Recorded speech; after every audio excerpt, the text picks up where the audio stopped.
ಬೆಳಗ್ಗೆ ಚೇಪೆಕಾಯಿ ಗಿಡ ನೋಡೋಣ ಅಂತ ಬಂದರೆ ಎಲ್ಲ ಹಣ್ಣುಗಳು ಚೆಲ್ಲಾಪಿಲ್ಲಿ ಆಗಿದ್ದವು. ಮುಂಚೆ ಎಲ್ಲ ಬುಲ್ಬುಲ್ ಬಂದು ತಿಂದೋಗುತ್ತೆ ಅಂತ ಹೇಳ್ತಿದ್ನಲ್ಲ, ಆದರೆ ಈ ಅವಸ್ಥೆ ನೋಡಿದರೆ ನಿಜವಾಗ್ಲೂ ಬುಲ್ಬುಲಿ ಕೆಲಸ ಮಾಡಿಲ್ಲ.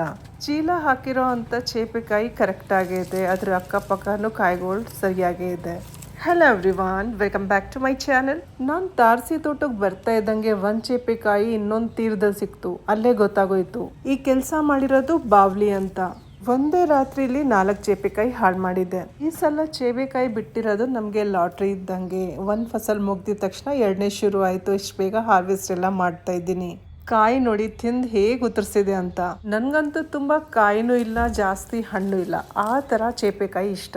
ತಿನ್ನೋದಕ್ಕೆ ತುಂಬಾ ಚೆನ್ನಾಗಿರುತ್ತೆ. ಆಗಾಗ ಹಾರ್ವೆಸ್ಟ್ ಮಾಡ್ತಾ ಇರ್ತೀನಿ, ವಿಡಿಯೋ ಮಾಡೋಕ್ಕೆ ಹೋಗಲ್ಲ. ಪಕ್ಷಿಗೂಡಲ್ಲಿ ಮೊದಲನೇ ಸಲ ಮರಿ ನೋಡ್ತಾ ಇರೋದು. ಅವರಮ್ಮ ಅಕ್ಕಪಕ್ಕನೇ ಇರುತ್ತೆ, ನೋಡಿದ ತಕ್ಷಣ ತುಂಬ ಸೌಂಡ್ ಮಾಡುತ್ತೆ. ಗುಲಾಬಿ ಬಣ್ಣದ ಹೂ ನೋಡ್ತಾ ಇದ್ದೀರಲ್ಲ, ಯಾವ ಹೂ ಗೊತ್ತಾ? ಇದು ಚೆರಿ ಹೂ. ಏರ್ ಲೇರಿಂಗ್ ಮಾಡಿರೋ ಅಂಥ ಗಿಡಗಳನ್ನ ಕಟ್ ಮಾಡಿ ಕವರಲ್ಲಿ ನೆಟ್ಟಿದ್ವಲ್ಲ, ಅದರೊಳಗೆ ಹೂಗಳು ಬಿಡ್ತಾ ಇರೋದು. ನಿಂಬೆ ಗಿಡದಲ್ಲೂ ನೋಡಿ ಸುಮಾರು ಮೊಗ್ಗು ಹೂಗಳಿವೆ. ನನಗಂತೂ ಈ ಚೆರಿ ಬ್ಲೂಸಮ್ ನೋಡಿ ತುಂಬ ಖುಷಿ ಆಗೋಯ್ತು. ಮೊದಲನೇ ಹೂ ಅಲ್ವಾ, ಇದಂತೂ ನಿಜವಾಗ್ಲೂ ಒಳ್ಳೆ ರಿಸಲ್ಟ್ ಕೊಟ್ಟಿದೆ, ತುಂಬ ಖುಷಿ ಆಯಿತು. ಸ್ಟಾರ್ ಫ್ರೂಟ್ ಇನ್ನೇನು ಹಣ್ಣಿಗೆ ಬಂದಿದೆ. ಸ್ವಲ್ಪ ದಿನ ಆದಮೇಲೆ ಇದನ್ನು ಹಾರ್ವೆಸ್ಟ್ ಮಾಡ್ಕೊಳ್ತೀನಿ. ಹಲಸು ವಿತಾಮ್ ಪಿಂಕ್, ವಿತಾಮ ವಿಯತ್ನಾಮ ಗೊತ್ತಿಲ್ಲ, ಕಾಯಿ ಅಂತೂ ಕಚ್ಚಿದೆ. ಇದು 100% ಬರುತ್ತೆ ಅಂತ ಹೇಳ್ತಾ ಇದ್ದಾರೆ, ನೋಡಬೇಕು. ನನಗಂತೂ ನಿಜವಾಗ್ಲೂ ನಂಬಿಕೆ ಇಲ್ಲ, ಇಷ್ಟು ಸಣ್ಣ ಗಿಡದಲ್ಲಿ ಇಷ್ಟು ಬೇಗ ಕಾಯಿ ಬಿಡುತ್ತೆ ಅಂತ. ನಮ್ಮವರಂತೂ ಹೇಳ್ತಾ ಇದ್ದಾರೆ ಸಣ್ಣ ಗಿಡದಲ್ಲೇ ಬಿಡೋದು, ಅದಕ್ಕೆ ತಗೊಂಡು ಬಂದಿರೋದು, ನೋಡಿ ಬಿಟ್ಟೇ ಬಿಡುತ್ತೆ ಅಂತ. ಬಿಟ್ಟರೆ ಅಂತೂ ಸಂತೋಷ ಪಡೋಕ್ಕೆ ನಾವಿದ್ದೀವಲ್ಲ ಅಲ್ವಾ. ಬಿಳಿ ರೋಜಾ ಹೂವಂತೂ ಸಕ್ಕದಾಗಿ ಬಿಟ್ಟಿದೆ, ಒಳ್ಳೆ ಸೈಜ್ ಕೂಡ. ತುಂಬಾ ದೊಡ್ಡ ಗಾತ್ರದ್ದು ಚೇಪೆಕಾಯಿ ಇನ್ನೊಂದು ವೆರೈಟಿ ಗಿಡ ಇದು. ಇದರೊಳಗೆ ಈಗೀಗ ಮೊಗ್ಗೆಲ್ಲ ಕಾಣಿಸ್ಕೊಳ್ಳೋಕೆ ಶುರುವಾಗಿದೆ. ಹಣ್ಣಿನ ಗಿಡಗಳನ್ನ ಜಾಸ್ತಿ ಪೇಂಟ್ ಬಕೆಟಲ್ಲೇ ಬೆಳೆಸಿರೋದು. ಸ್ಟಾರ್ ಫ್ರೂಟ್ದು ಇನ್ನೊಂದು ಗಿಡ, ಇದ್ರೊಳಗೂ ಬಂಚಲ್ಲೇ ಹಣ್ಣುಗಳು ಬಿಟ್ಟಿದೆ ನೋಡಿ. ಒಂದಷ್ಟು ಹಣ್ಣಿನ ಗಿಡಗಳು ಅಪ್ಡೇಟ್ ಕೊಡ್ತೀನಿ ಬನ್ನಿ. ಸ್ವೀಟ್ ಲೈಮ್ ಗಿಡ ಅಂತೂ ಯಾವಾಗಲೂ ಹಣ್ಣುಗಳಿಂದ ತುಂಬಿಕೊಂಡಿರುತ್ತೆ. ಹೊಟ್ಟೆ ಹಸಿದಾಗ ಒಂದೊಂದು ಹಣ್ಣು ತಿಂತೀವಿ. ಇದು ನೋಡಿ ಪಕ್ಷಿ ಗೂಡು ಕಟ್ಟಿತ್ತಲ್ಲ, ಪಕ್ಷಿ ಎಲ್ಲ ಹಾರೋದು, ಇದು ಇಲ್ಲೇ ಉಳ್ಕೊಂಡಿದೆ. ಆರೆಂಜ್ ಗಿಡದಲ್ಲಿ 3 ಕಾಯಿದ್ದು, 1 ಹಣ್ಣಾಯಿತು, ಇನ್ನು 2 ಉಳ್ಕೊಂಡಿದೆ. ಸೈಜ್ ಅಂತೂ ಸೂಪರ್ ಆಗಿದೆ, ತೋರಿಸ್ತೀನಿ ನೋಡಿ. ಮುಟ್ಟಕ್ಕೆ ಭಯ ಆಗುತ್ತೆ, ಎಲ್ಲಿ ಉದ್ರೋಗುತ್ತೋ ಅಂತ. ಸಣ್ಣ ಗಿಡದಲ್ಲಿ ದೊಡ್ಡ ಗಾತ್ರದ ಹಣ್ಣು ನೋಡಿದರೆ ನಿಜವಾಗ್ಲೂ ಸಂತೋಷ ಆಗುತ್ತೆ. ನುಗ್ಗೆ ಸಣ್ಣ ಗಿಡದಲ್ಲಿ ಹೂವೆಲ್ಲ ಬಿಡೋಕ್ಕೆ ಶುರುವಾಗಿದೆ. ಕಾಯಿಗಳನ್ನ ಅಟ್ಯಾಕ್ ಮಾಡೋಕ್ಕೆ ಊಜಿ ಹುಳಗಳಿರುತ್ತೆ, ಅದಕ್ಕೆ ಇಲ್ಲಿ ಟ್ರ್ಯಾಪ್ ಹಾಕಿದ್ದೀವಿ. ಇದಂತೂ ನಿಜವಾಗ್ಲೂ ವರ್ತ್ ಅನಿಸುತ್ತೆ. ಇಲ್ಲಿಟ್ಟಿರೋ ಡ್ರಮ್ ಪಾಟ್ ಎಲ್ಲತ್ರೊಳಗೂ ರೌಂಡ್ ಹಾಕ್ಕೊಂಬಂದಿದೆ. ಊಟ ಎಲ್ಲ ತಿಂದಾಗಿದೆ, ಏನು ಯೋಚನೆ ಮಾಡ್ತಾ ಇದೆಯೋ ಗೊತ್ತಿಲ್ಲ.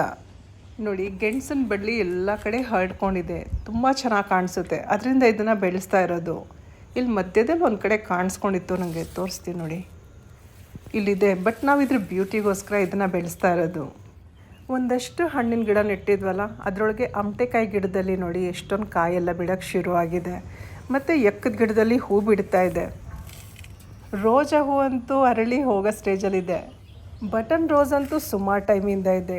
ಬಂಚಲ್ಲೇ ಹೂ ಬಿಡುತ್ತೆ. ಬಿಳಿದಂತೂ ಯಾವಾಗಲೂ ಹೀಗೇ. ರೋಜಾ ಹೂವಲ್ಲಂತೂ ಸುಮಾರು ವೆರೈಟಿಗಳಿವೆ. ಇದು ನೋಡಿ ಎಷ್ಟು ಚೆನ್ನಾಗಿದೆ ಅಂತ. ಆರೆಂಜ್ ಮತ್ತು ಖರ್ಜೂರದ ಬೀಜ ನೆಟ್ಟಿದ್ವಿ, ಗಿಡಗಳು ಬಂದಿದೆ.